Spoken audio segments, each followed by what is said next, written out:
All right, man, peace. So the legendary Steph Curry recently took time out during NBA Media Day to discuss what improvements he feels like he made in his game during the offseason and also what he expects from himself as well as his teammates. So, of course, they're going to talk about it, and I'm going to chime in.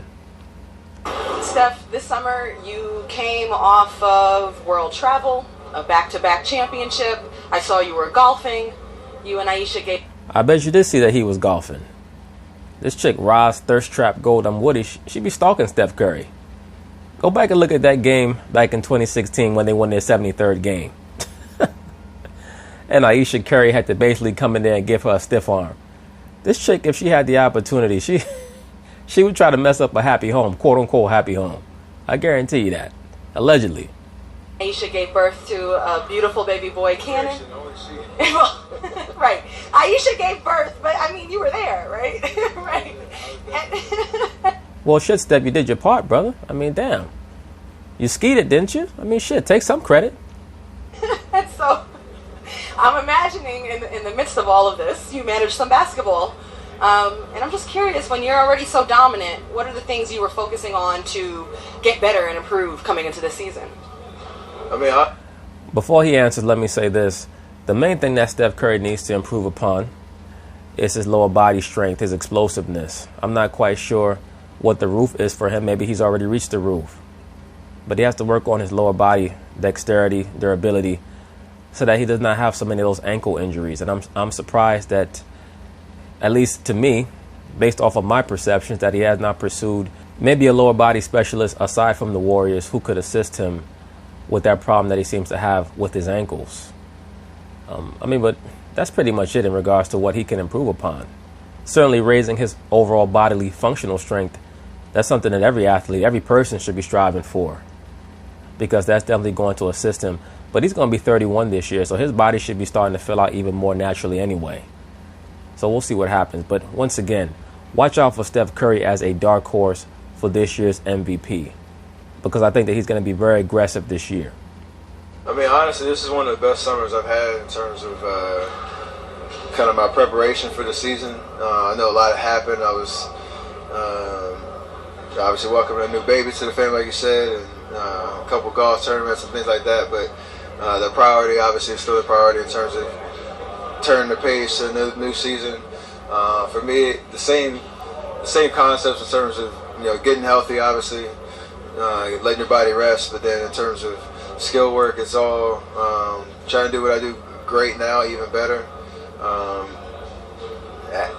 In terms of adding things to my game, I try to be efficient. So when it comes to decision making with my quickness and strength and all that type of stuff, a lot of work in the weight room and things like that, you try to hopefully maintain so that I'm stronger going into the season. And that's a great thing also. Let me say this. That to me is what puts Curry a rung above most of these other top so-called point guards in the NBA, whether it be Westbrook or even Kyrie, certainly Dame Lillard, is the fact that he's so much more proficient and efficient with what he does. This is a guy who takes a lot of long shots, a lot of crazy shots, and at the end of the season, he's still going to be shooting somewhere around 47, 48, 49%. In 2016, when he had that unbelievable year, he shot 50% from the field. And whatever I try to do out there on the floor, I'll be prepared. Absolutely, and you guys have the opportunity to now try and play for a three-peat. And it was not easy to get to a back-to-back championship. What are some of the challenges you think you might face this season? Every year is different, so for us, trying to really get our perspective around it, this year is going to be different challenges, different hurdles, different journey in its entirety. We have some new additions, obviously. Somebody's new? DeMarcus and even Jonas and Jacob Evans. So we know what our core is, and in terms of how we play, our identity as a team. But implementing those guys and their skill sets would be a new challenge for us as well. And from there, it's not going to be that big of a challenge for you, Steph Curry. Let's be for real. Most of the new acquisitions are just going to be grateful to be there. There's no way in the world that DeMarcus Cousins is going to be complaining at all about how many touches he gets, because number one, I'm sure that you guys are going to go out of your way to get him touches. And beyond that, you're going to make sure that you get him touches in good positions. So he's not going to complain. There's not going to be really a transitional period. There may be some moments in February or March in the process of making sure that you make those other guys comfortable, that you may lose a couple of games. That's about it. Barring any type of catastrophic injury to you and or KD, I don't see any issues this season. But from there, we know everybody in the league is gunning for us, and we have that target on our back, and to do what we're right, they gunning for you, but I mean, let's be for real. They have a handgun. You guys have a machine gun. Do what we're trying to do this year. That I believe only one team going to the finals 5 straight times.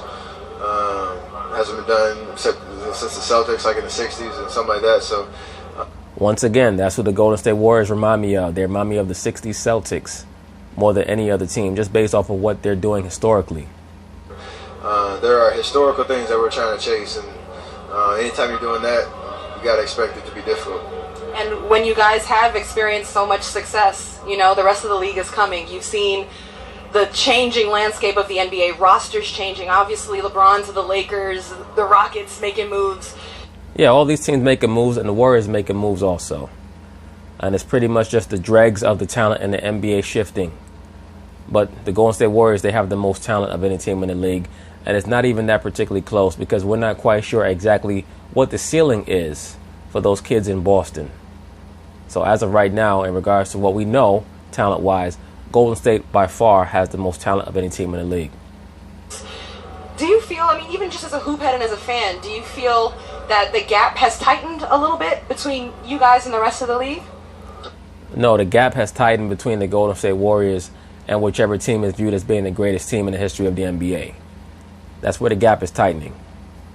I mean, we hope not, but we feel like you said, that's the way it's supposed to be in terms of teams trying to get better every single year. We try to get better this summer because you can't get complacent. You can't feel like, you know, just because we won a championship, we can just bring back the same mentality and whatnot and try to repeat it. We got to evolve as a team, and so I think that's why the league is so healthy. It's why there's so much talent around the league, and why I think it's the best game on this planet in terms of every night you turn on TV, you're going to see something special. But at the end of the day, when June rolls around, we want to be that team that's at the top and feel like it's within reach for sure. So what will it be like trying to bring in, and what will be key to bring in DeMarcus, a superstar talent, somewhere in the middle of this? Well, he's a star talent. I wouldn't call him a superstar talent. Definitely not a superstar player. He's a star player, star talent. He's got great size. I think that DeMarcus' mentality holds him back. The middle of the season. I mean, there's going to be patience, obviously, like you said. Whenever he does come back, we want him to be as close to 100% as possible. But he has a very special skill set in terms of his low post presence, but also being versatile to work around the perimeter as a passing big man, setting screens, things that we do, really well. And on top of that, he can make three-point shots. He pretty much fits in as well with the Warriors as any other prominent big man in the NBA would. And I also think that it's at the Golden State Warriors' advantage that he's hurt, that he's hobbled, because once again, it's going to humble him. If they brought in any other prominent big man in the NBA right now, whether it be Karl-Anthony Towns, Joel Embiid, whoever, they would want more shots. They would want a more prominent role in the offense. But because DeMarcus, at least presumably, hypothetically, we're going to think that he's going to humble himself coming into the season because of the position that he's in, one would expect him to not make waves and to just be happy with what he gets. Really well already that he can amplify. And, it'll give us a new look as well. The guy, we can throw the ball down to the block, put some shooters around him and see what happens. So see what happens. What's going to happen is 150 points a game. That's what's going to happen. Straight up, do not be surprised if Golden State scores 150 points in a game this year.